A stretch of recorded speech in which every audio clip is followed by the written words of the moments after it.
hello to everybody, a warm welcome wherever you are from. Yes, thank you. So this is wonderful. So we have a great session now where we're going to get the input from artists. And I would like to see, because it is like a double session. We start with the input from artists, and then we will go further on with the music technology creators. And we will look together at what is the innovative potential that technology is bringing to music making, music creating, music performing. How can we use the technology further than also for empowerment of the creators, but maybe also for audiences? Which aesthetics fundamentals do actually matter these days and will matter more in the future? And what role do the audience and the users play in this? Is there an exchange, communication, I would even say interaction, or even further interactivity? And that is changing what is happening now in the music sphere. And then we will see also how to relate this to education. So this first session is with practitioners in the cross-genre of electronic music scene, and further, we will see immediately, and further ways to create music, who understand technology as a mean of empowerment for themselves and maybe also for their audience. We will see. And I welcome now Portrait XO, a hybrid music artist. She's an artistic director in Germany. She's a hybrid music artist who explores the possibility of where we can go with artificial intelligence, AI, sound, and new media. She's also the founder and the creative director of the recently formed Sound Obsessed, I love the name, which is a collective, but also a music label for musicians exactly working at this intersection of art, sound, science, and emerging technology. So super exciting. And she's also a founding member of the IASAS, which is the International Association of Synesthetes, Artists, and Scientists. Welcome, Patrick. So please bring your camera on. Please stay muted for the moment. I will call you back for the next minutes. Then we have Marcin Ripoczynski, a composer, media artist from Poland. He is a contemporary classical musical composer and a media artist, an assistant professor in the Department of Media Art at the Academy of Fine Arts, and also a lecturer in the Faculty of Composition at the Academy of Music, both in Wrocław. And he was a fellow in the IRCAM grant in Helsinki and Paris. His main interests lie in syncretic use of media, multimedia installation, and computer-aided composition. Welcome, Martin. And then we'll have also Aki Ito from France, a composer. Hi. On pourrait parler français, en fait. Hein? Aki Ito is a composer who works with electronic music. Sorry, I forgot to say, Martin, please, you can also make your camera on so that we can see you. And Aki Ito is a composer who works with electronic music and new technologies, as well as instrumental music. She is one of the founders of Asterism, the project. She focuses on the study of temporal system inspired by astronomy. I found this really fascinating, where time is relative and interactive, changing depending on the point of view, which is actually pretty true. And she designs sounds and processes to create new concert experiences where the audience is the central focus. So actually, no wonder. She collaborates on numerous multidisciplinary projects internationally, including with the ISMM or the IRCAM in France. So this is quite a panel we have there. I'm super happy to have you there. And we're going to start immediately. So the rule is the following, as I am the Chief Time Officer, and we have a couple of minutes behind the schedule right now. I'm going to give 3 to 5 minutes for every one of you. We will start with Portrait XO. Please keep it to really maximum of, let's say, 4 or 5 minutes. Otherwise, you know, I hate to interrupt people, I told you already, but I am the Chief Time Officer, as said. So we will start with Portrait XO. And can you tell us a little bit more, give us an example, an excerpt of your work, and showing us something or making us listening to something, and introduce us to your worlds. Portrait XO, would you like to start, please? Hi, AC and everyone here. Thank you so much for the introduction. I will do my best to flip through this really quick flash presentation that I put together for everyone here to introduce myself. So I am an interdisciplinary artist. I started with music, and my obsession with electronic music production is what led me to where I am now, deep in AI and music creation. And I've been very immersed in this world of like wanting to make things tangible. And I think AI for most people is still quite abstract. And so recently, I finished my artist residency at Factory Berlin, where I researched computational creativity and human-machine collaboration. Here in this photo is with my project collaborator, CJ Carr, who is from DataBots, and he built a custom neural network that allowed us to feed raw audio. So we put 1 hour of my vocals from previously written music into his neural network that then generated 10 hours of new audio over 2.5 days. And so here are just some sound bites to give you a little bit of what the journey was like. And all this material became a full album that I will be releasing in the next few months. So on day one, here's a little sound bite.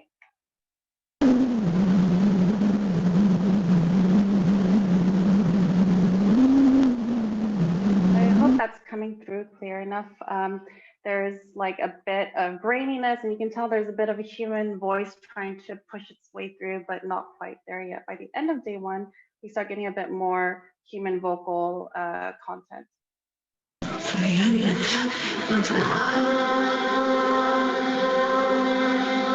Starting to try to sing and hold on to notes. Day two, we get a bit more clarity, a little bit more lyrical and melodic content.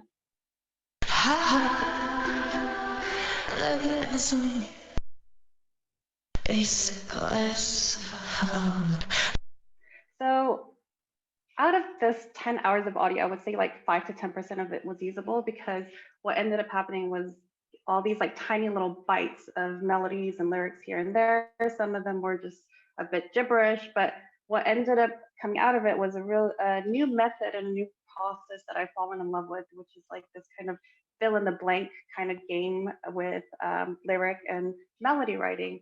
And this process is what we also used for this year's first ever Eurovision AI Song Contest. And we use this method of writing a full song, and we really want to push how far can we go with all these custom neural networks. And we helped Germany win the jury vote, which was very exciting. And here's a short little clip. You can watch the whole thing on YouTube.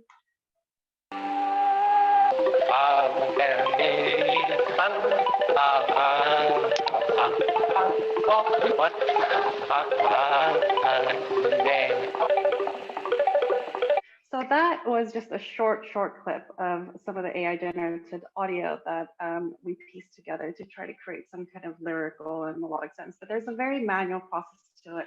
And the manual process was something I found very inspiring. And the feedback was really interesting from the audience. And at the end of the day, my main goal with when I use any technology is how creatively inspiring it can be. And my focus with my research is always about how can I equip myself as the artist to create new pieces of art. And I find it really interesting how right now there's still a lot of fear around the narrative of AI. And by using these technologies and using these tools in this way has helped me understand a lot more of what the current state of the technology is. And I love the glitches and the really weird, not so perfect audio that comes out. Google AI's Magenta team featured a really great blog post if you'd like to read more about the competition, and some of the jury members came together and wrote a lot more detailed of their analysis and sharing our techniques and insights.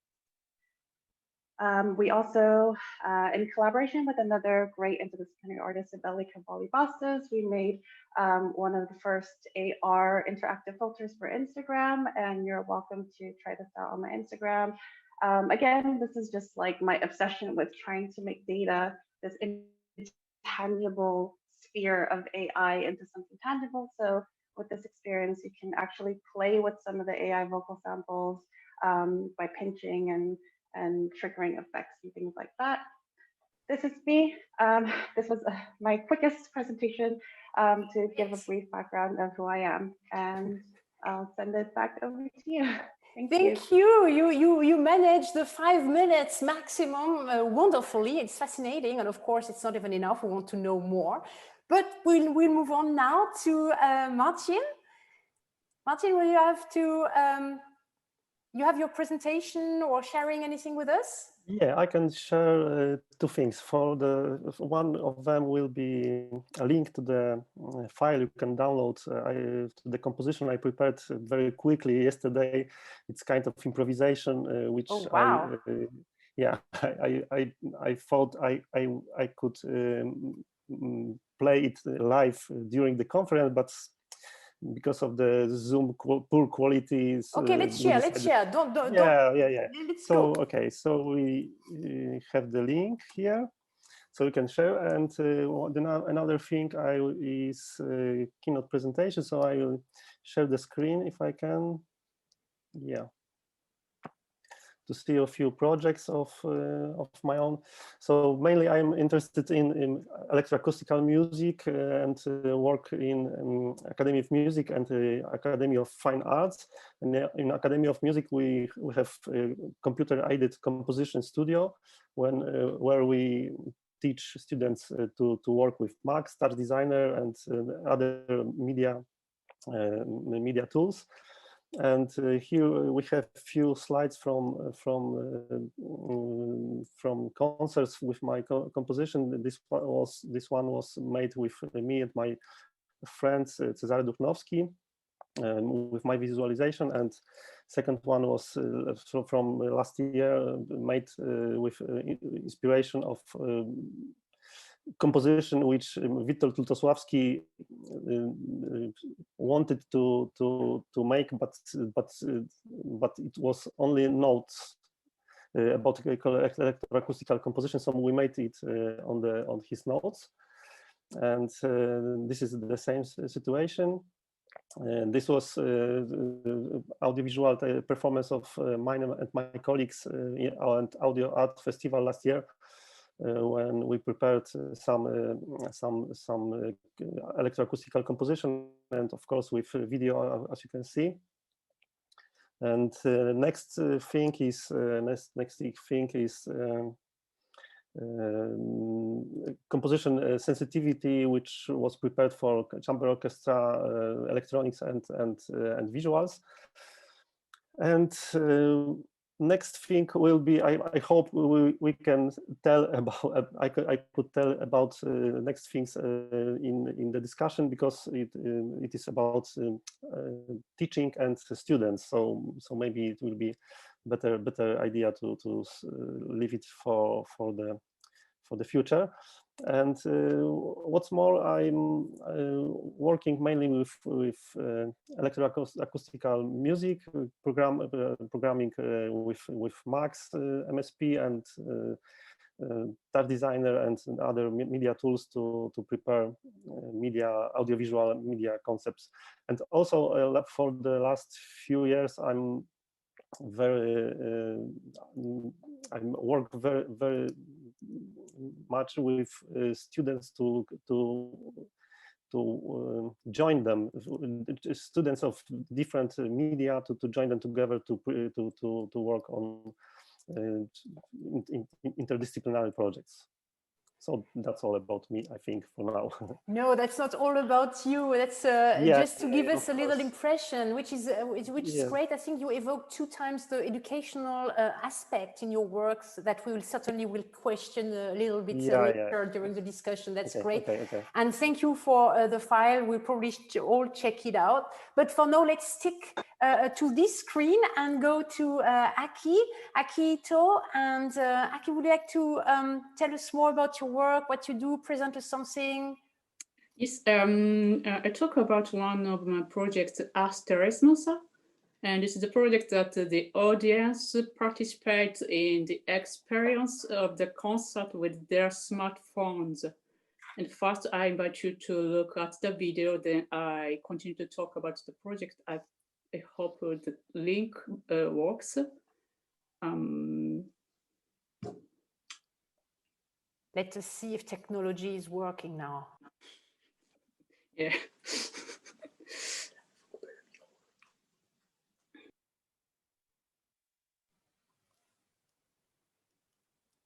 Yeah, that's fascinating, that project. I was watching the video already, obviously, as I was preparing myself, and it's very well done. Are you going to share your screen then, or? Yeah, actually, yes, you have the link in the chat, so please. No, we try to display directly. You display the video, I think we said that. They send the link on the chat. So. Yeah, we have the link in the chat. Indeed, we can have a look, definitely, in case you cannot show the video on shared screen for everybody. Yes. But try, please. No. Can you try to? Okay. Yes. Great. Tech works.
C'est ce qu'on a fait déjà. Hein. Ok. C'est ce que vous avez fait déjà. Il fallait faire aussi.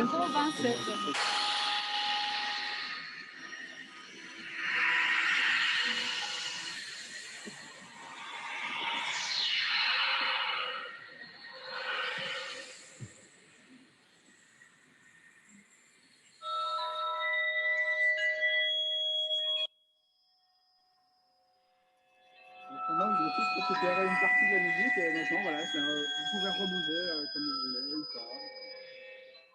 Voilà. Excellent. Okay, so can I continue? Well, yes, I give you another minute, sure. Okay, yes. So, okay, so each smartphone is used as a speaker, and music and the light are distributed by Wi-Fi for the system, which is based on EURCAM research. And the idea is to focus on the audience space for creating a flexible sound space with participants.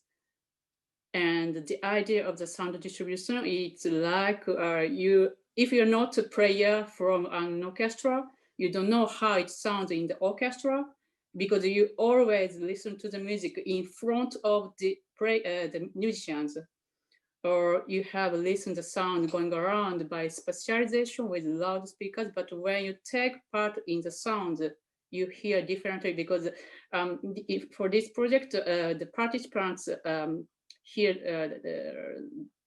is like a speaker which move everywhere. So yeah, so I'm hoping that between the action of the people and the music, we suggest there is interaction, and then we could wave the music between people, and we can share this experience. Thank you. Okay. Super cool. No, it's fascinating. I was watching it and I was like, so everybody is part of the experience. So now I want to engage with you, all the three of you, with a little question to start the discussion before we open up also for the audience. And let me start with you, Aki Ito, now that you've just been talking and showing us how it works. I mean, now you decided to use the cell phones to have the audience implicated in the process, actually part of the process and part of the project, so to speak. Actually, they're not only an audience, they are already like elements of the show, right? Oh, yes, they have kind of course, collaborators in this process. And because for this concert, change the space each time according to the reaction and the action by participants.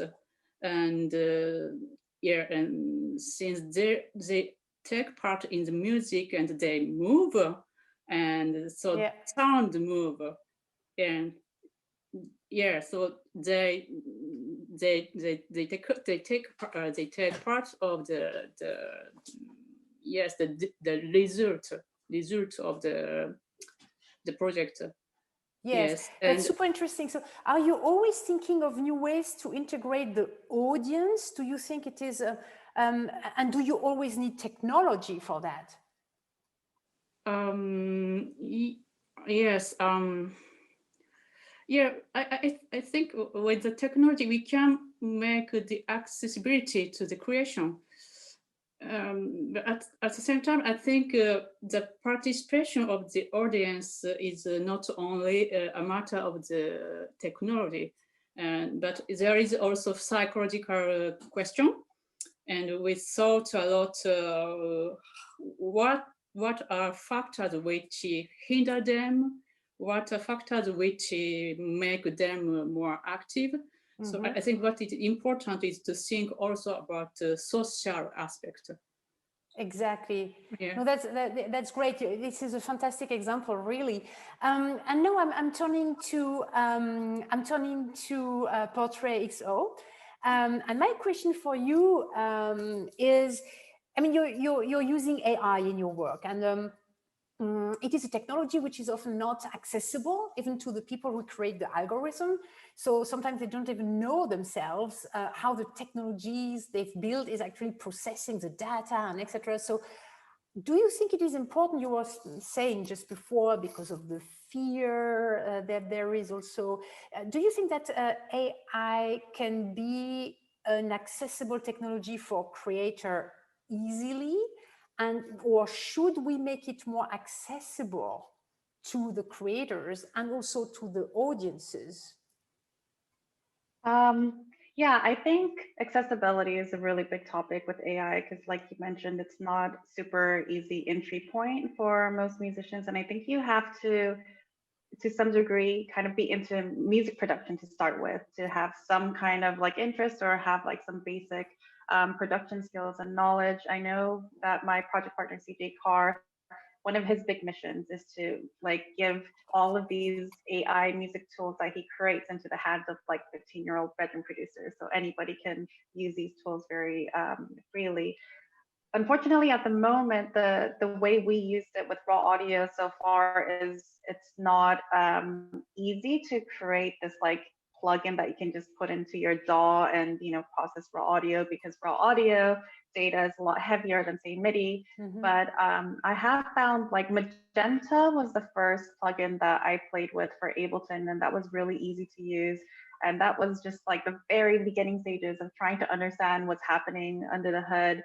And for me, even though I'm not a coder or a developer, I still find trying to understand as much detail of what's happening in the algorithm just as creatively inspiring. And I think the code itself has so much creativity in it. I mean, something that not a lot of people know about CJ is he actually comes from a musical background, and so I think he's just one of these like very rare humans that has this like coding knowledge with the sensitivity and the musical mind to kind of like combine his talents together in this really interesting way. So yeah, I'm always trying to understand as much as possible, even if I'm not actually sat there like coding and stuff. But definitely understanding the process in a lot more detail I find very interesting, like learning what latent space is and creating new narratives around how inspiring this technology can be. I think it's super interesting that you say like it feels like decoding the code to get secrets for more creativity. So it looks really, really interesting.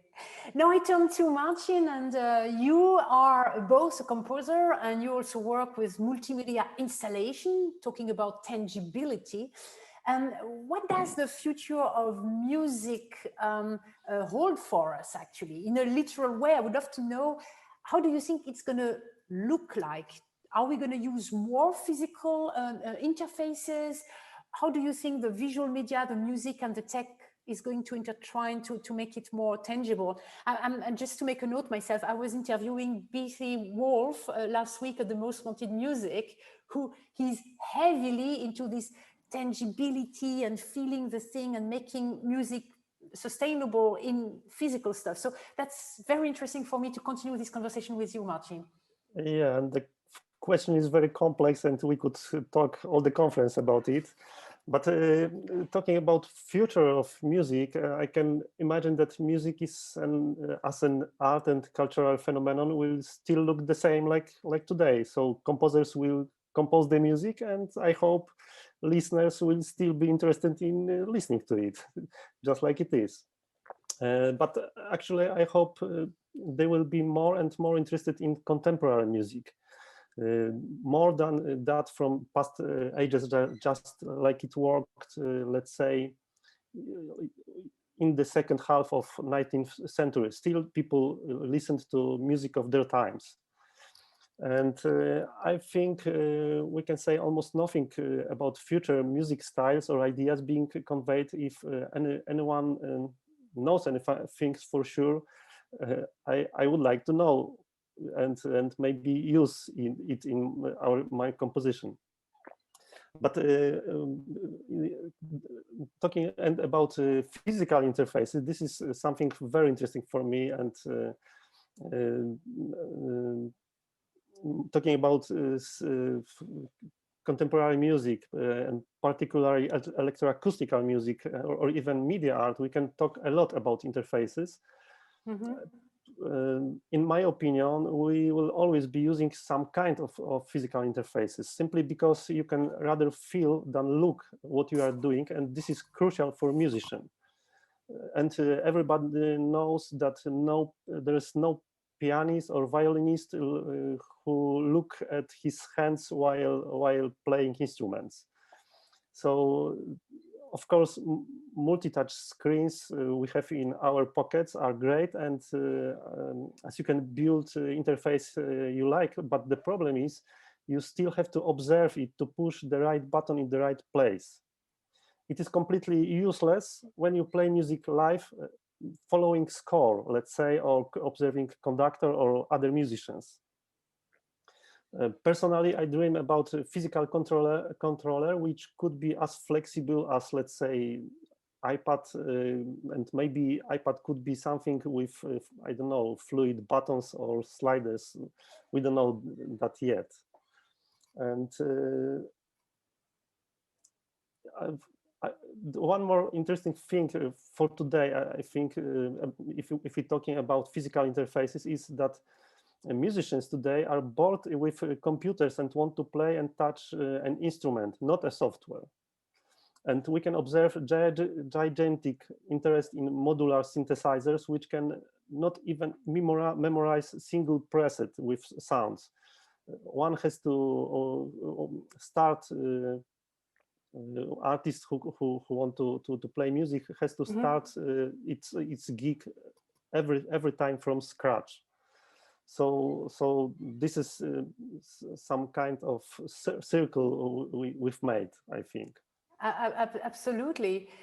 Talking about interfaces which you cannot see anymore, like neuroscience directly from our brains. You know, there was this company, I think it's Emotive in LA, where they have made this experience with, if I don't mistaken, with DJs who have had, for example, accident and etc., and were not able to interact with the normal interfaces of the, you know, the boards and etc. Yeah. So they could actually like manage to rule the thing from their brain on. So this is something where we can see in the future. But I would love to give the opportunity to the audience also. Sorry, Martin, please go on. Yeah, but the sad truth is that brainwave interfaces have only one slider. This is only one slider. You are sad or happy. So this is like to have one slider. So you cannot have 8 sliders to control volume, let's say, of 8 channels. You have only one with your brain. Now, for now.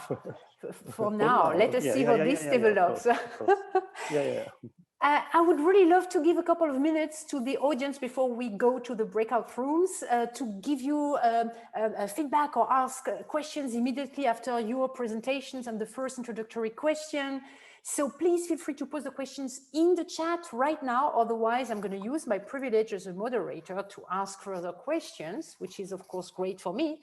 But as the event is for all of you, and we are 70 here now on this call, please pose a question now. Otherwise, you can see I'm very eager with time. So I will go on immediately further with my list of questions. Anyone? No? So I ask a further question. This is fantastic. Are you sure? Okay. I give you 10 seconds to write a question. 8, 7, 6, 5, 4, 3, 2, 1, 0. Okay, so I ask my question then. Okay, wonderful. Actually, it's a question for all the 3 of you, so anyone can take it on and give me an answer. Do you think, we would like to bring a bridge also a little bit to the education. We talked a lot about the role of audience, and I would like to go back to the role of the audience in the process of creation. Do you think this is something which we're going to go more into, or is it something that some creators will focus on for certain projects? So is it something which is specific, or it's something that you think will develop more? How do you see this? Who would like to take the answer first? Sorry, so just to quickly recap your question, you want to know about audience participation for future works. Yeah, I'm happy to give some thoughts on this. I was recently in a discussion about the future of live music because everything is kind of like at a standstill. We don't know when events and festivals will be back in action again. And the topic of live streaming is very current at the moment. And I think people are exploring how to innovate the space. I know I can speak from my personal experience. I've never been a huge fan of live streaming, and I don't necessarily always want to stare at the screen and read comments coming through or see how many people are liking. When I do live performance, I like feeling the energy of the room, and I'm also a lot more introverted, so I might not even want to look up, but still feel the energy of who's in the space with me. And so I think with audience participation, I've been having interesting conversations with people from the gaming industry, and I think music industry and gaming are starting to do some really interesting things at the moment, and developing new concepts and new solutions for interactivity online, because live streaming does tend to kind of fall flat a little bit. And I think at least from what I've seen too, like we're all experiencing a bit of screen fatigue, I think, from just like all our lives have become so much more digital, and we're oversaturated with just like constantly staring at digital screens, our phones, our laptops. So do we want to watch performances in the same way? And if we do, does it make sense to just have a live version just in a, in the context of our laptop? Could there be audience participation in a much more interesting way? Could we make it more engaging and interactive and interesting? And I do think that there will be some interesting things happening. Yeah, I mean, we saw already with the projects of Akihito, the way she was actually seeing the role of audiences in the process of creation. We have a question actually, also dealing with the audience. What is the public for your innovative experiments? Martin, would you like to take that question? Our public, this is a good question. This is the thing I told earlier, because the public for modern art and for contemporary music is relatively small. So our public is, let's say, this is public of modern arts festivals and concerts dedicated to contemporary music. And this is the problem I talked about earlier. So people are more interested in classical music area, more interested in music of past ages than contemporary music. Maybe it is a problem of the contemporary music, and I mean pieces which were let's say written 50 or 100 years ago, and people still cannot, me also of course, cannot sing or whistle it. Maybe this is the problem. Well, maybe it's not a problem that now we have also some technology helping us to find the audiences and to be very granulated in the audiences we need to have for the kind of things we create. That's another discussion though. We have another question, and it's probably be nearly the last before we go into the breakout rooms.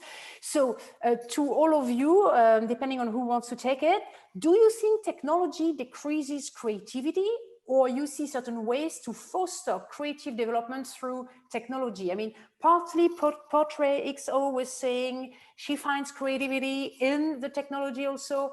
Who would like to take this question? Do you think technology decreases creativity, or do you see certain ways to foster creative development through tech? Aki, would you like to take that one? Or Portrait XO, you would like to take it? Oh, if Aki wants to share some thoughts, please go for it. Aki, Aito, please. Sorry. I think it's kind of yes. For me, it's a kind of a new possibility, of course, and because when I compose with the technology, of course, the idea, the change, so it's important to understand what is the possibility to develop the music with the technology, and then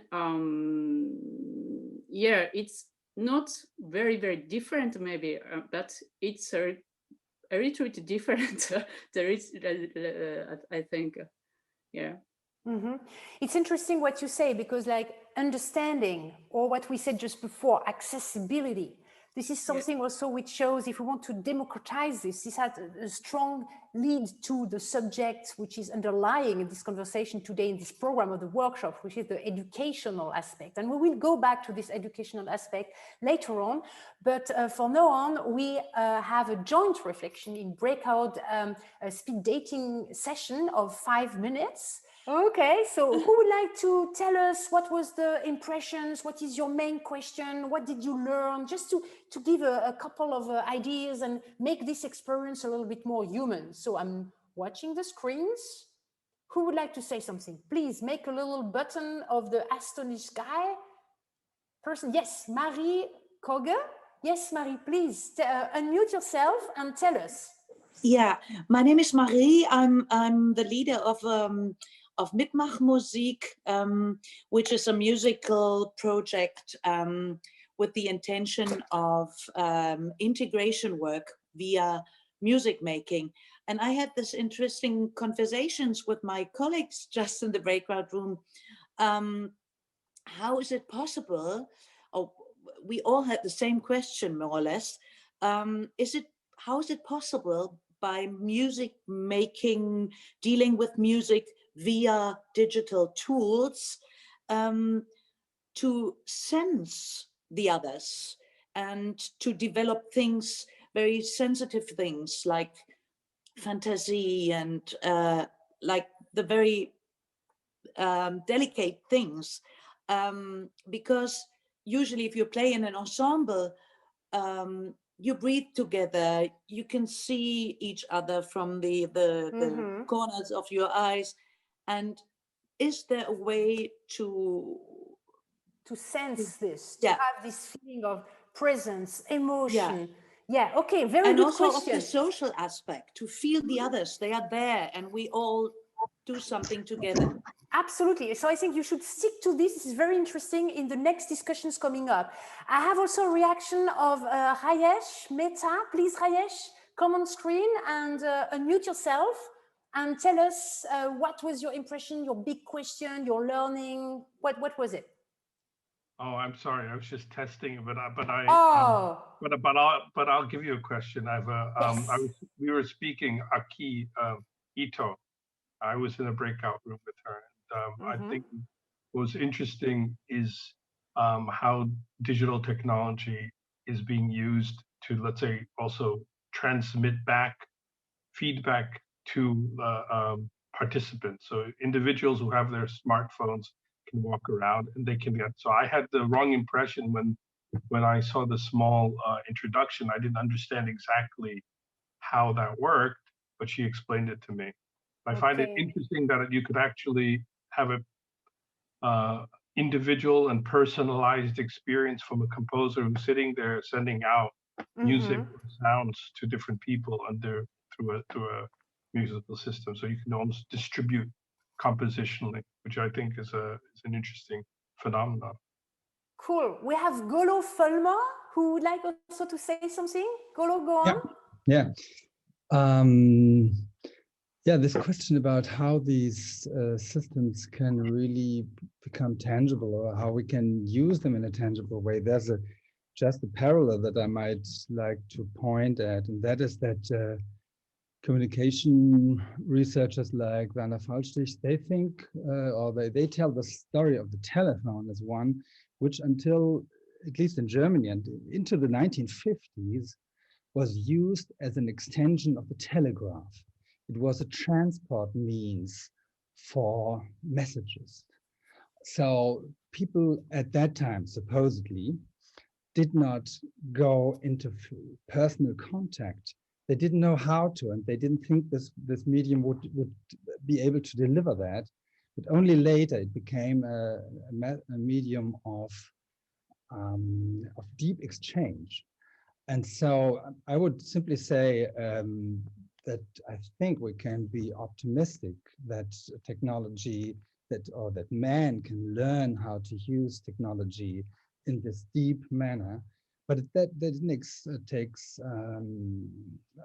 time, it takes efforts, and it also takes research. So things like the Digital Stage website or system, which is just developing for choirs and ensembles to be able to train online, they need parallel research so that people understand better what's happening there, where's the difficult things and what's really cool about it. Absolutely. So again, a question also of understanding it. What's happening? How does it work? How can we use it? What can we do out of it and not realize much later on what to do with it? I'm just scrolling again the list. I do not see any signs anymore. It is 4:27 anyway. We have 3 minutes to finish the session, which is a high intensity session, I would say. And everybody was like, yeah, on top of things. Thank you to the audience for bringing some aspects. Don't forget them. Don't lose them on the way. Bring them in your next sessions with your colleagues and collaborators and fellows here in this workshop. For me, I would like to make a very short last round to my 3 speakers and to ask them very quickly, what would be your requirements towards education? If you think, I mean, you're all young or more or less experienced in terms of years, you know, but if you think of the next generation coming up, from your input as artists, what maybe did you miss in education? What do you think would be great to have in the next years coming up? Can you give me a very short statement on that, please? Can we start with Akito? You are next to me on that screen. That's great. So please, can you start? So sorry, the sound is very. I have the problem technical problem, and okay. sorry. So what I'm going to do is I'm going to ask the two others so that you get the question. Can Portrait XO, where are you? Gallery view, speaker view. I cannot see them anymore. Hi. Yes, hi. Can you take the answer from your point of view? What do you, as an artist with the experience you have, what would be your requirements in terms of education for music technology or not music technology? What would you expect? What would be your wish? Oh, wow. I have so many thoughts about this. No, you have to be short. Okay. Being born and raised in LA, I will say that Los Angeles as a city is very old school and traditional when it comes to music and the way you're kind of brought up and raised of what is available to you. I wish I knew about like electronic music production schools when I was growing up, that even learning how to produce was like an option for me as a female in the music industry. And so there's a lot of kind of like gender equality stuff that could be better educated and some changes there. But also I think Europe in general has an amazing approach to creativity with electronic music production and music technology. And there's so much innovation here. And for the future generations, it'd be amazing just to have like this nice cross collaboration between the US and Europe, maybe some more opportunities there would be really cool. Cool, very nice. Yeah, I mean, we could do not only an hour about all these aspects, definitely. Martin, would you like to take the next answer from your point of view? What would you wish? Yeah, as a classical composer, I would like to have in schools faculties specialized in contemporary electronic music practice, because at least in Poland we have not something like this, and this is why only composers play music by other composers on festivals. There are no performers who can use specialistic software, interfaces, and other stuff composers use during composing. And then we have to have performers who can use them also and can put their heart in the performing art. This is the problem we have. Okay, thank you very much. Aki, I hope you had the opportunity to understand the question. Yes, yeah. Sorry, I think when I think of the education is the social, and I think the music is social, and then I think it's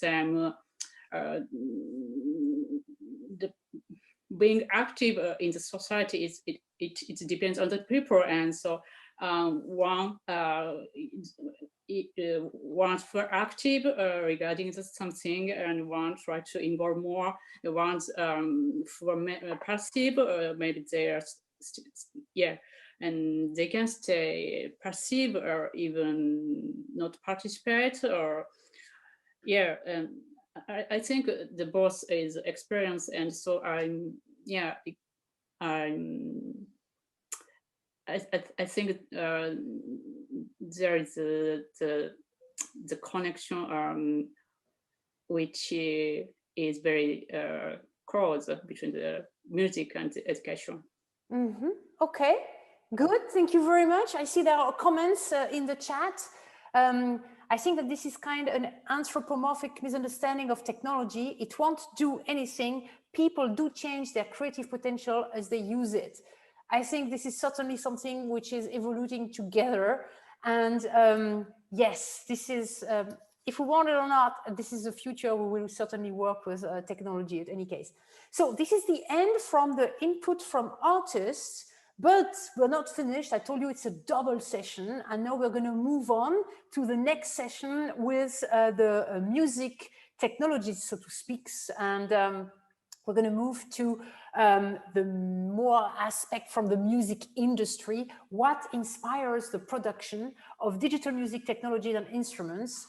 And all of our guests coming up now are creators of digital music technologies and instruments. So that's great. We're going to ask them. So are you all ready to go to this second phase of this event, right? I shall go on. Everybody's ready? Well, I want to thank you, my three first speakers. In any case, stay tuned. And then we move on, and actually we stay in the topic, at the core of the topic at any case. And I would like to introduce the next 5 speakers. Yes, but they are special. We have 3 plus 2, and you will understand why, obviously. First, I'm going to introduce the 3, actually they all happen to be the 3 first guys, which are all representing one project. And first of all, it is Adam Stark from the UK. Adam, please make sure that your camera is on. All the others can already now turn off their camera so that we can see in the speaker's view, maybe easier in the gallery view, the people who are speaking for now. But it is so. Adam Stark, Adam, welcome.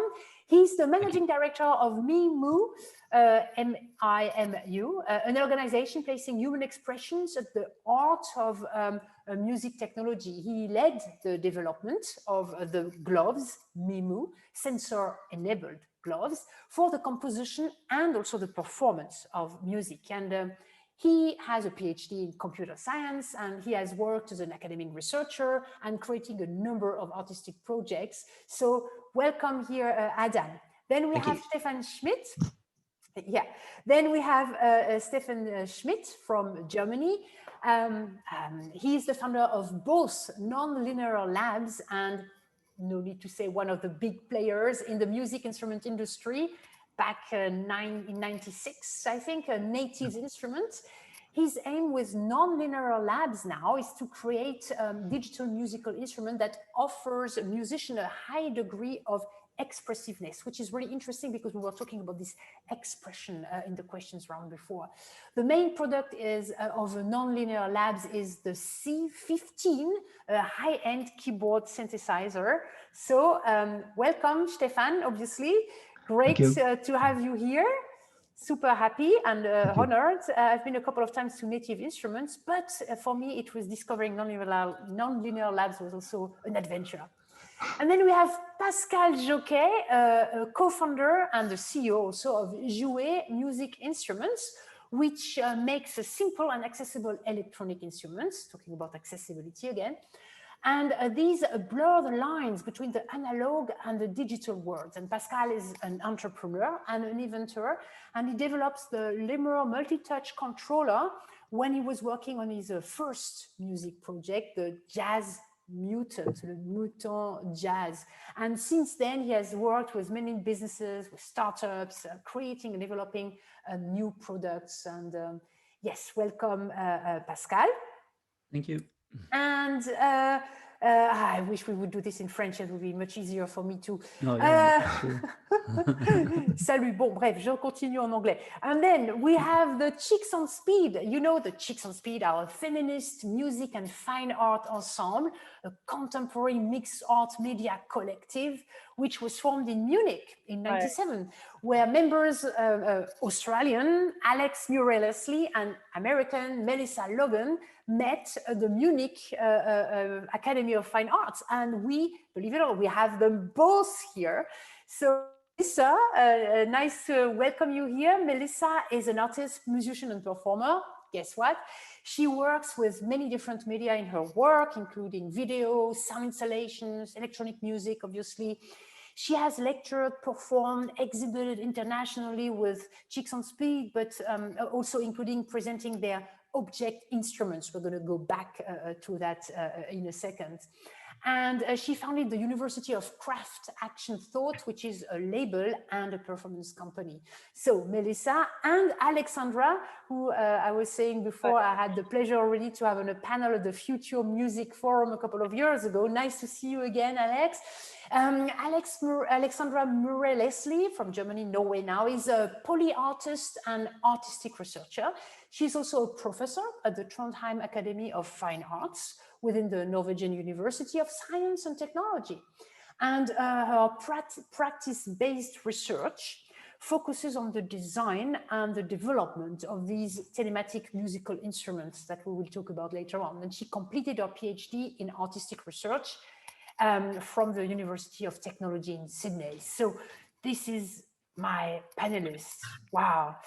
So what I'm going to do is again give for each of you the opportunity to briefly introduce your concept. You know the rules. You see I've been pretty well fixed with timing before the first round, so I will do the same here. So what I will do is I will give 3 minutes for the three first panelists, and then 5 minutes, okay, maybe 6 for the chicks on speed, because they are together. You're a collective, so we will collectivize the minutes for you. But we will start now with Adam of Mimu Glows. Adam, I would say the stage is yours for 3 minutes. Tell us more about your project, introduce us to your world and your way to work. Sure. So yeah, really good to be here, and yeah, thank you for having me. So I'm gonna share my screen very briefly. So can everyone see this? Okay, great. So I'm from Mimu. We're a small team. We're based in London, and basically what we're trying to do is to change the way that people compose and perform music using computers. And the way that we think that should be done is by capturing the kind of expressive power of the human body.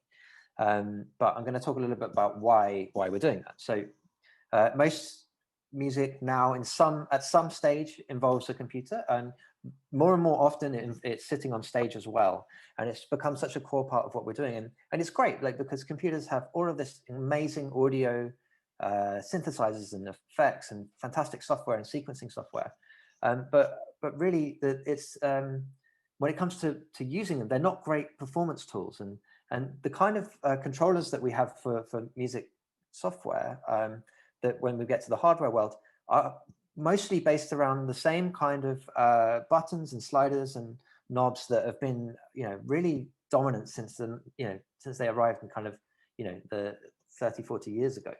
So we basically set out to kind of come up with a new way to control music. And what we came up with, I forgot this slide. So what I wanted to say was that when I go and see a band and I see a drummer, like, I see someone who's like physically with their whole body interacting with their instrument in a kind of, it's such a fantastic thing to watch. And then if you look on the right hand side, you see someone who's performing electronic music, and this is the general experience, is someone looking down at a computer, pressing some buttons, and it's not engaging, it's not performative, and it's not expressive. So a few years ago, like, we created these. So these are the Mimu gloves, and they're a wireless, wearable, and gestural musical instrument and controller, and basically allow you to play music using the movement of your body. And I'm going to show you a very quick video.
Rayesh, I think you are unmuted, if it was you laughing. Thanks, to mute yourselves, guys. So I'll very quickly say how these work. So basically they have flex sensors that measure the bend of the fingers. And then we have some orientation sensors which measure the orientation of the wrist. This is then sent over Wi-Fi to a computer. We have a button and some LED feedback on the glove. And then we have this all goes to some software, and the software is where all of the gesture processing and machine learning happens, that allows a lot of different gesture detection to happen. And then the musician can just create their own relationship between gesture on the one hand and sound on the other. So they create their own gesture sound relationships. And this is a key part of the artistic output that a lot of our artists have. And I think I've probably hit my time limit now, so I'll just sort of stop there. But You did. Unfortunately, we could go on, and people had fun, as I could see. Unfortunately, I think we could not hear the sounds during the video, or some people had the problem. Yeah, it was really too bad. But I think you have. I will put a link in. Yes, please post a link so that we can, see it also again. Okay. Thank you very much, Adam. And we'll take now maybe Stefan. Stefan, would you like to go on and present a little bit more non-linear labs? Yes, you hear me? Yeah? Yes. Yeah, okay. Yeah, thank you for having me. I would like to start with my background. So I have no, let's say, presentation in that way. I will show my instrument later, yes, with the camera. It's, so I'm maybe one of the oldest people here. So my background is from, let's say, the 70s. So when I was a teenager, I was doing DIY projects in electronics, but at the same time being fascinated by music. And so everything that I did later always was motivated by music applications. So I studied electrical engineering, and I was working with bands. I was playing keyboards myself and doing live mix and recording stuff and so on. And then when I came to Berlin, I worked in the telecommunication industry, and then later in also because I was an audio guy, I started in a mixing console company, and this was I was mainly a developer for analog technology. So it's also something I would to mention. It's we're talking about digitization as a big trend, as a big thing influencing music technology. But the first technology was electrification.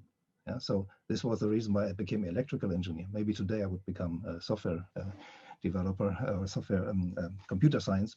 But I have to learn computer science and software development, let's say, on my own. So in the beginning of the 90s, I was not very happy with the available instruments out there, and so coming from Korg, Roland, Yamaha, and the typical synthesizer manufacturers. And I was always dreaming of being able to develop my own concepts, and it became possible because it was obvious that the digital platforms like the personal computers, they became fast enough, and this was the way to start software projects. And with native instruments, this was the right thing at the right time. So 95, 96, we came to the market with software instruments. My baby was Reactor, which is a very flexible tool set, or say modular system, extremely adaptable to everything that you want to create. It's like a visual language. You're wiring, you're drawing connections, and you create a signal flow by this. And but the biggest success came with the VST plugins. So virtual instruments that can be used in sequencers, can be integrated in sequencers. And later also with hardware components like controllers and extensions also for DJ software that we had. So native, as you said, AC became one of the big players. And but the core the core customer group is they say the electronic producer. And also the DJ, they say the DJ culture.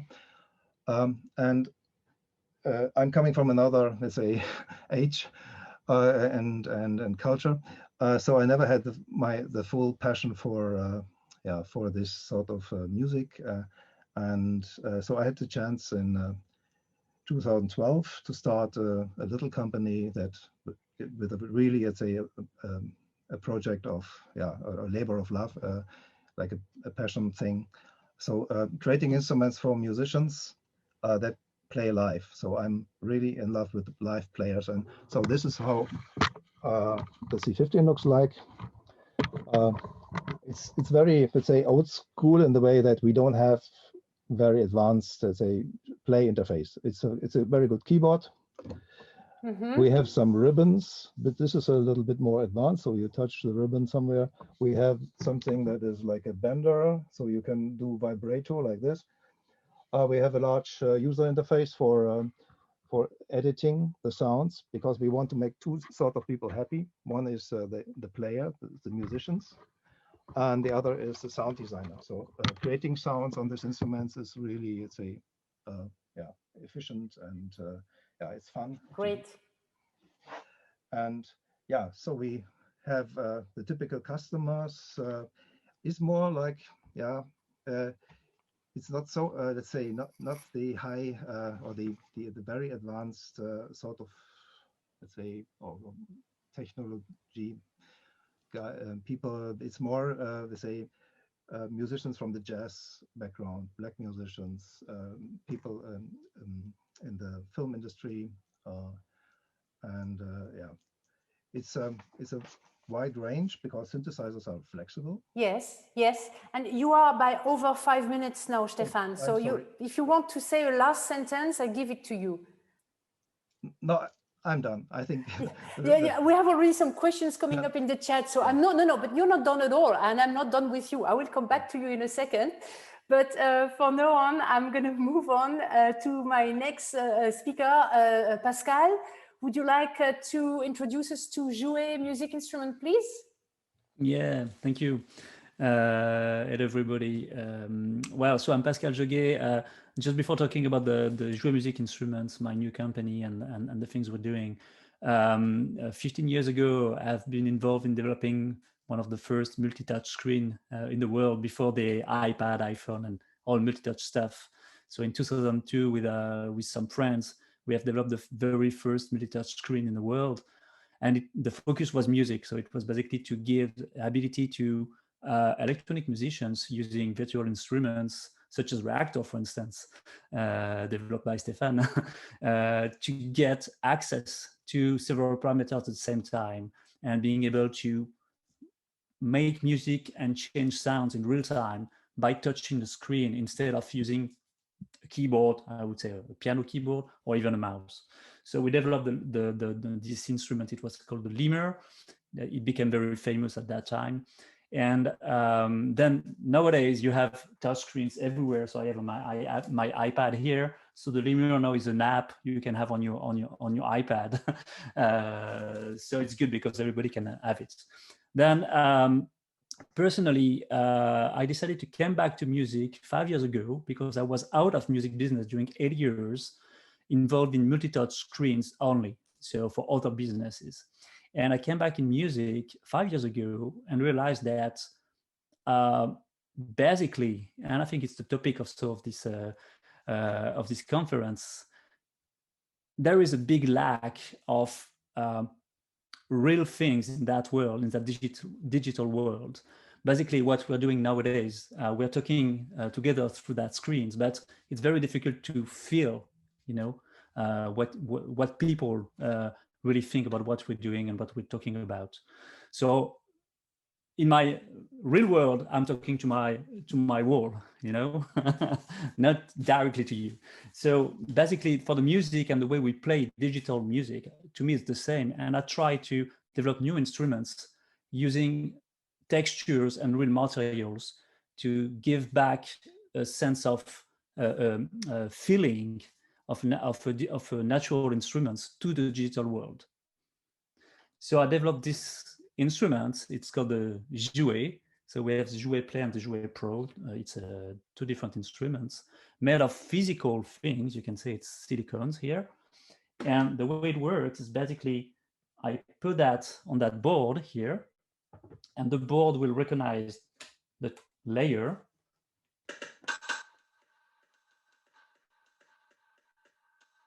Okay, so what happens, I take it in the real world, I put it on the board, and I play and I have the sound. If I change that and I take the keyboard, I do nothing on the software side, and I have a keyboard sound. So it's a mix of real thing with digital intelligence, I would say, digital stuff and software, to make new instruments that are very intuitive for people. just taking real parts in the real world. You can take a guitar also, and also bringing this expressivity of instruments. Okay, so you can feel this very small vibrato I'm doing on the. So it gives life also to the sound. So this is what I'm doing now, and these instruments are made for education, also for children, and for everybody who wants to get into music without having access to a big piano or guitars in their room, like me. Yeah, actually, you know what? I had a little roll piano that I brought with me as I was traveling, because I'm always listening to birds and I like to reproduce the birds. So I was in Costa Rica with a little roll piano. So it's not only for kids, it can be also for adults. Yeah, it's for everybody who wants to enjoy, basically. Yeah, exactly. Joy in life is highly praised these days, right? Thank you, Pascal. And You're now, thank you. We will continue with you in a second also. But I want to give the opportunity for everybody to have a first round of presentation of their work, what they do, or what their hypotheses are, and how they see the world, and introduce us to the way they work. And now, cheeks on speed, Melissa and Alexandra, can I have you both on screen? Yeah. Wow. Well, clearly, we will have to balance that out, right? We cannot have both of you at the same screen, but you will make it, right? You're a team, I guess. Yeah. Great. Hi. Tell us more. What are you working on these days? What are the object instruments? What's new? What's up? Thank you for having us. Yeah. So who would like to start? Let me moderate you maybe in the team. So Alexandra, you'd like to start? Or yeah, okay. So I'm going to tell you a little bit about a current pedagogic project, and it's called Theatre of Making. Here I'm doing an advertising, also here. And it's an interwoven fabric of sensors and data points, closely knit into a constant flow of feedbacks. Loops are forming outside of time and into a world that cherishes the state of now. So Theatre of Making is a pedagogic project. It's real-time telematic audiovisual improvisation, RTAI. And it's a project that was founded by Melissa and myself and Tina Frank in 2018.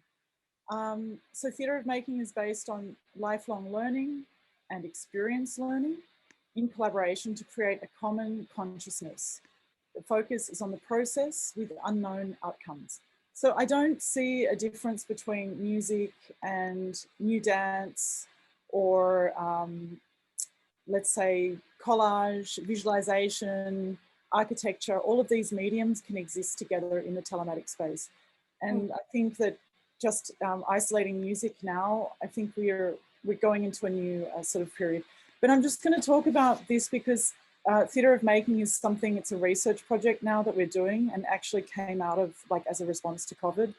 So in response to the onset of the COVID-19 pandemic in Europe from March 2020, the evolving group of Theatre of Making artists and students embarked on a series of performative audiovisual improvisation sessions via teleconferencing systems like this that we're on now, and software maxing out the intrinsic functions of existing tools and transforming them into a fertile ground for co-making and interplay. So in this way, participants of Theatre of Making could recover what so many were missing at the time, and that is togetherness and a sense of communal endeavor. But even before COVID-19, remote collaboration was an everyday fact. As it became more prominent, the need to work across boundaries of every kind grew. The central role of technology meant that our vocabulary for describing this was dominated by our tools. As a result, spheres of activity devoted to exploring improvisational collaboration, mainly the performing arts, were sidelined. So Theatre of Making is, we aim to rectify this by creating frameworks for exploring how diverse artistic practices can facilitate inventive interactions across disciplinary divides in remote collaboration. And I'll probably have to finish in a sec because I'm going on, but we have sort of two or three main questions that we're trying to solve. And it's how can practitioners from these different disciplines and domains elicit and identify diverse improvisational and inventive techniques in the telematic space? And how can cross-disciplinary perspectives and methods contribute to a systematic survey of the continuum of improvisational techniques for collaboration? So, for example, just to, maybe that sounds a bit sort of academic, which it is in a way, but for example, how could we use deep listening techniques from Pauline Olivieros in this space, or contact improvisation techniques from Mike Paxton? So really going back and looking at dance techniques, sound art techniques, and putting them into this environment. So it is, in a way, we're developing a new tool for audiovisual real-time improvisation, and we're going to work with the research catalogue in that's based out of Stockholm, and build a tool, you know, like you have Twitch TV and you can plug in all of these different layers. So we'll do that on the research catalogue, and this is the tool that we're building now. Aside from that, I play the high-heeled shoe guitar, and I also play this online. I'm handing over to Melissa now. Cool. Thank you very much, Alex. Melissa? Hi. So yeah, the instrument development and what we have now with telematic performing is the danger that we become talking heads, all of us, and we lose the rest of our bodies. And I'm skipping now to an instrument which is the beat, and it's not digital, it's made with modules, and it mines the human heartbeat, and then going through the modules, one can then just use it to make many different sounds. So you can pitch it and delay, and of course, switch out your modules. Can you see it? Yeah, we see it. Yes. Okay, great. And so I'm not going to talk too much about too many different things. I'll try to just focus on this because I want to talk about the experience of then making an instrument, maybe also something very simple, like taking the heartbeat, using one's own heartbeat, and the experience in performing with one's heartbeat and using that as the bass drum, for example, for an electronic performance, is you start, coincidentally, the engineer that I was working with building parts of it, his wife is a doctor, and when she was watching the performance, she could see and hear that my heart rate was going up suddenly, and she was thinking, oh, what is Melissa about to do? And I would take my saxophone and then start to play. And of course, the physical energy of playing the saxophone also changes the heart rate. So the bass drum is basically then also accelerating, and the whole performance picks up the pace. This is interesting because you also learn then also something about one's interior through performing, this exterior, moving the sound, the air around one, and then also learning about the interior of one's body, also learning that my heart is actually fine. So the experience of instrument building, I want to go on to also very simple things, which are the piezo. And so we're not talking about digital, we're not even, is it really mechanical? I mean, the amplification of it is then, but it's something that's chemical, the piezo crystal on an object, on a piece of metal. And in this case, it can just be a very easy piezo that's attached to a cigar box, and the cigar box is then amplified. And this, it's also maybe something that can be so direct. For example, here's an because this is about pedagogy, I thought I would show the children in Munich in the summer, who in a workshop, an after-school workshop, the plans I sent to the people doing the workshop, and then the kids made instruments like the guitar. They plugged this in and then played this also very overwhelming, very large sound, and wrote lyrics to it. And so in this experience of them actually building one's own instrument and working with also very direct, like instrument, and actively making, like, from object to sound, and into this creativity. And here I'm also showing the tradition of the cigar box, going to like the black and white photograph. I'm not sure where that one's from. These are people who didn't buy violins or cellos or have pianos, and they built their own cigar box instruments. So it's also empowerment with a flexibility that you can move around with it around the world. You can travel. You don't have to have a large home. I see you still have 2 slides. No? This is a live performance. I thought if people didn't know us, they can see that. Instrument building has been a part of Chicks on Speed since we started, and we're not interested in just taking samplers or what was there. And we very fast, early on, just building performance tools and also seeing how it also changed the way our body moves, how we perform on stage. And the other one is a wee glove. So a glove which is extremely not like the other glove. This is with a piezo stuck onto it. And it's interesting because this was made a long time ago, and it's just a guitar jack cable that goes into an amp. And this is an instrument which I've revisited. I found it in the archive, and I'm working on it now and going actually into like VR, like using a piezo and thinking about something so analog, but then how we can also move into virtual reality with it. And also thinking about movement and also elderly people who are very isolated because of COVID, and how one can connect virtual reality into maybe old people's homes where, you know, we have the retirement homes where we have this huge part of the population who are so isolated. So these are some thoughts. It's a broad spectrum. Yes, it is. But in any case, it is all revolving around a main cause, which is doing music and relating it very strongly also to social purposes and what makes us human. So this is really good. I'm afraid we are over with the time of presentation for now. So I will have to turn now to the questions, but certainly will not finish for now. So what I would love to do now is maybe to ask you very quickly, first to see, because I mean, we have a very active chat about gloves, as I can see right now. This is going crazy.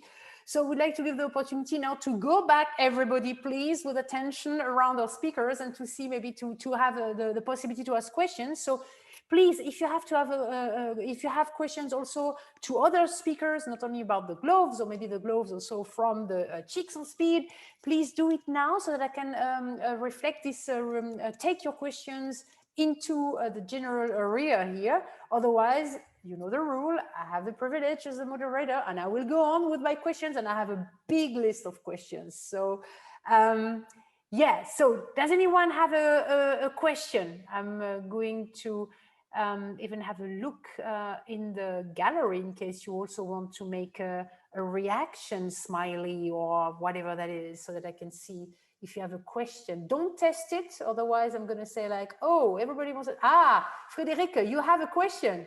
Yes, I have a question. I see that you're all like self-educated and taught, and since this conference is also about like arts education, music education, what would you have wished for when you were beginning or discovering in education, in any part of education, so that you could have had a jump start, or what, to transport it into nowadays time? What would you wish for the new generation who is now learning to have? Who wants to take the question? I can answer. Okay, Alex. I mean, this is just from my, when I was growing up in Australia, it was really quite isolated. And I wish I had have known about Riot Girl and fanzine culture. And I wish I had have known about Bikini Kill and the Slits and all of these amazing girl bands. And they were using, I mean, if you look at the Slits, they were using a lot of tools that were developed in dub music, like the space echo that came out of, sorry, I've got his name here. It was King Tubby, the echo effects that went on to influence Black industrial music that Kodjo Eshun speaks about. I wish I had known about all of this amazing dub music. I didn't, and I didn't have access to that. So I think if I had been exposed to all these amazing wild women out there, I would have started making music earlier. But hey, it's so great that Melissa and I could meet and start making music. So. Anyone else from our speakers would like to take it on also? Pascal, please. Yeah, it's an interesting question. Just to give a number before answering, you know that only 12% of us play an instrument or play music. and more than 80% would like to do so. So there's still a huge problem in instrument design and the way to access music practice in that world. So I would say, as you said, it would be good to hear to different kind of music, but it will be also for me good to being able to play some music and to have access to an instrument that will allow to do so.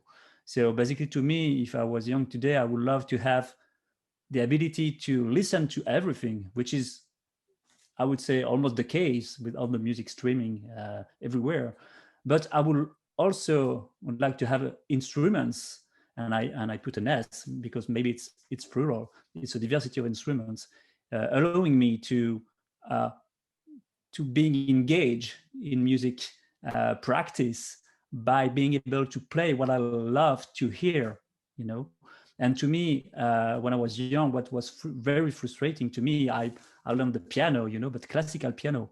And I was not interested in playing Mozart or Beethoven at all, you know. I wanted to play rock, blues, jazz. This is what was motivating for me. And it has been very difficult to me to being engaged in piano learning because of the music I was listening to, interested in, was not the music the teacher asked me to play. Yeah. You know? So it's interesting because what you're saying also has a lot to do with getting it all and having accessibility. And we have a question in the chat right now, so I want to take it on also. We all know that technology is both a tool for empowerment, but also a tool for inequalities, depending how expensive and accessible it can be, and also transparent it can be. So the question is here, talking about accessibility, Claudia Beiswanger, can you also rent this equipment rather than buying it? Yeah. How is it, Pascal? Make it yourself. Don't rely on other people's self-made musical instruments. Or do it yourself, even better. Yeah, Okay, exactly. Let us, Pascal, answer, and then I will have you, Melissa. Pascal first. Yeah, we're just starting to get that rent option in France, and in fact we're also working with young children in schools and this kind of stuff, and we're doing 5 days, you know, with children, and they don't play music at all at the beginning, and at the end of the 5 days they have a band and they can play together. And of course we don't sell the device to all the schools. We're doing that. It's a kind of rent. Okay, yeah. So this is something we're working on, definitely. Cool, thank you. Melissa, you wanted to add something, and then Stefan? Yeah, so with the cigar box and the Wii Glove, these very simple tools, they're open source and they're free to download. So these are just, I'm actually having an engineer now draw it out properly with the amps and how one solders them together. So it can be very easily made and very coherent and very inexpensive tools. So it's also, I think it's also the answer to our climate catastrophe, is that instead of ordering, selling, and all this production happening all over, we can design and make these amazing tools where people can really build their own instruments. And it's we have to say though, that the artists and engineers who have made Arduino and, you know, Raspberry Pi and all of these available amazing building blocks, you know, this is, you know, I see this is the now, is really to give people the plans, the tools, and just give away the information. In open source, do it yourself, develop further. Absolutely. Stefan, you wanted to add something, please. Yes, it's one of the problems of our product is that it's expensive, and so we are in many cases we are reaching people with a budget, sometimes collectors, and it's not the group I'm really, let's say, aiming for. I'm aiming for talented musicians, and these are the younger people, and they don't have the budget. So we have an offer, like a rent-to-own offer, so people can buy the instrument. So the final price or the purchase price is 4,000 euros. They can get it for 2% per month. They can return it whenever they want. We buy everything back, or even from those who are, let's say, who have purchased it. And the idea is also to have a sustainable thing running. So I don't want instruments to gather dust. It's better to get it back and to give it to somebody who is really playing with it. Yeah. And and so Yeah, it's a similar thing. I mean, rent to own is also when your daughter starts playing cello, you won't buy a cello for some €1,000. Yeah, you will rent it for the first time. Yeah, exactly. This is a good way to approach this and give access. But tell me, you're telling me you want to have younger audiences.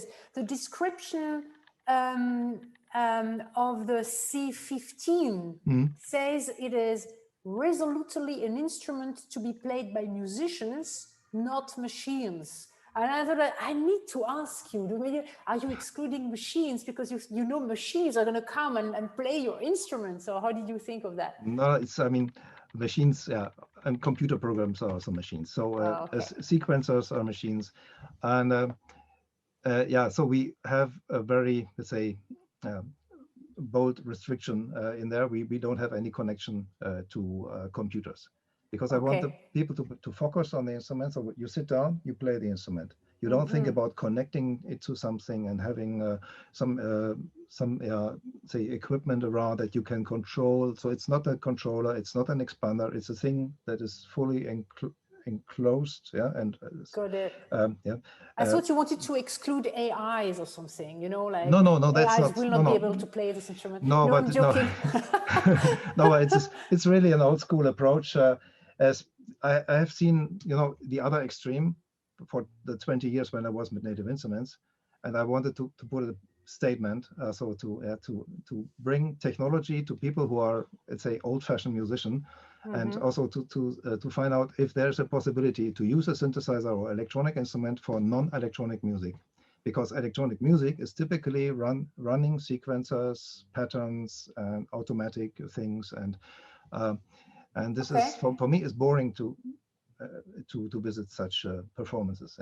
Yeah, I like if every tone is played in real time. So if the person takes the responsibility for every tone he or she is playing. But the good thing is, I mean, I mean, a lot of you talk about age and experience and etc. Age is overrated. We're all this on this panel. You bring your experience and your way to see it. I think it's great to have a multi-generational thing. I mean, we saw a great young artist just before. We saw an artist with a lot of experience here. This is great. So I want to make this clear that age here should not be such a thing. You share your experience now with your instruments, and this is wonderful that way. I just check the last questions, maybe. Jean-Michel Jarre and his laser org, any connection with it, with the technology we are talking about? So it's going to be a yes/no question. Does anybody here work with Jean-Michel Jarre? Yes, no? I just wanted to say something though about the age aspect, because I find it actually, you know, having this larger spectrum of age, you know, with the young, and also thinking about, you know, the older generations, like very old, you know, like that one doesn't like lose them, you know, because the acceleration of our technology is also then, I feel like it can also be dangerous that it separates our world. And yeah, we certainly sort of have compartmentalizes it or something. So I feel like also more and more one has to bring it together with the technology and keeping it accessible in a way. I think, yeah, accessibility is really a big theme here. We have to move to the breakout room. So Alex, I just wanted to answer a question that one of the women were asking in the last session, or somebody was talking about, is there a new style of music? So like a new zeitgeist. And I believe that there is, through telematic co-located performance, real-time improvisation, that if we embrace latency, instead of trying to perfect the technology and the engineering and bring things down to low latency, but if we can embrace these sort of, let's say, messy mistake type situations, we can actually develop new types of music and new types of performance if we, you know, if we're just open to it. And I do also believe that there's a way, somebody was talking about, can we feel this connectedness? And I think that we can create a common consciousness, you know, over these platforms. So we just have to experiment with them and be open to this sort of forms of experimentation collectively and across, cross-generational as well. Very interesting. I was mentioning Bessie Wolf in the last panel. I think she has also a project with Alzheimer elderly people also, and also talking about this consciousness. Very, very good point. I mean, this is what we want to right? Music is one of the very few ways we have also to connect to ourselves, to our emotions so deep, right? And one of the first way of expression, our voice, which is actually already music, we probably sang at the beginning. So it's really all super, ultra human actually. Anyway, we need to move to the breakout rooms for another 5 minutes in group of 4. And also here, I would like to engage you into like, what are your main points? Try to make sense of the input you got from the entrepreneurs and the producers, the music makers, the performers we had on stage in this second session. And try to sum up a little bit, like there was so much about accessibility versus inclusion, exclusion, but also emotions, technology, possibilities. What if you read the chat, the gloves, what are the gloves doing for adults, for kids, everything. So it's a lot. Make sense out of it. We send you 5 minutes in the breakout rooms and I see you after to debrief a little bit. Have fun and enjoy the teams. Welcome back to everybody. This is the power of technology to beam us around. Yeah. And I'm sure it was absolutely great. I would like now to have a different question. I'm not going to ask you what did you find out on etc. I would like for people in the room to go to the reactions and to make a like sign just for the question. If your answer to my question is yes, who in the teams, in the breakout rooms, has been speaking about the importance of aesthetics? So tell me this in their work or in the approaches. I have a look. Linus, Adam, did you say that? Yeah. Melissa, who else? You can use the reactions button to make it clearer to me. Thomas, very nice. Rodel Gadina, Carlos. Okay, I see. This is really interesting. So then now I would like to ask my speakers for a very last question. I'm not going to do a round because it is already 5:26, but I would like to see who would like to take the question and answer. And my final question would be, do aesthetics, fundamentals, approaches matter and play a role in the way you do your job, right? How do you put the aesthetics principle in your work, if any? Or you can also take the aesthetics question from the perspective, what are the aesthetic approaches do you think that can make music a better tool for more equality? I mean, as you like. The role of aesthetics in your work. Who would like to start first in our speaker round? Melissa. Melissa, let's go. So with Chicks on Speed, we were performing on stage and we didn't want to play conventional instruments and couldn't find our instruments. And because of that, we started to develop the object instruments. So it's hard to differentiate though, is this practical, aesthetic, performative? Because yeah, it changed the way we moved. And also, we also noticed though with the costumes that we wore, we changed the way we performed, which also, yeah, it's hard to divide, and maybe one shouldn't try to divide it too much. Another part of this is that when one is developing the instrument, you have a lot of different jobs. You have the engineering job, you have the concept, you have what it's going to sound like, the musical aspect, and you have the shape and form and the design of it. So actually you have about 5 or 6 or maybe even 8 different expert roles within the development of the instrument. Cool. Anyone else from our rounds? I want to add to that just quickly from the perspective of performing and working with Melissa and making object instruments. It's like, yeah, these object instruments, they're like metaphors. So it's like a song has a meaning, and the instrument and the way that you play the instrument also has a meaning. And this is transmitted very quickly to the audience, like a prop, like a handkerchief would signify something in a play. But also thinking that when we develop a performance, we think of the Gesamtkunstwerk, the all-encompassing artwork, which means that there's a lot of elements that are forming this all-encompassing artwork. And one of them is, you know, lighting, one of them is a musical instrument, one of them is the melody, one of them is the text that you speak. So all of these things are interconnected. And I think it's like, it's not just about the metaphor of the musical instrument, but within this bigger framework, this Gesamtkunstwerk. Yeah. This is great. Absolutely. This is part of integrative part of the message, so to speak, right? Who else would like to take it from the speakers round? Sure. Adam, please. Yes. I mean, yeah, I think a lot of our work is really spent trying to help artists build their own aesthetic, around their music in a way that is personal and expressive to them.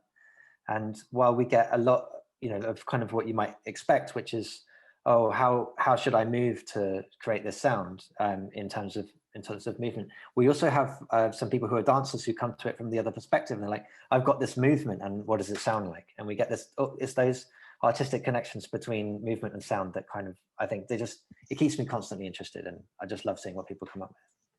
I mean, this is also a fascinating question because it brings it all together, right? That's fantastic. Okay, anything else before we close the panel? Everybody is happy for now? You don't hate me so much to be such a CTO and look at the time all the time. I'm Germanized. I'm French, but I'm Germanized, I'm afraid. Anyway, so I would say, well then, thank you very much to everybody for participating. I hope you had fun.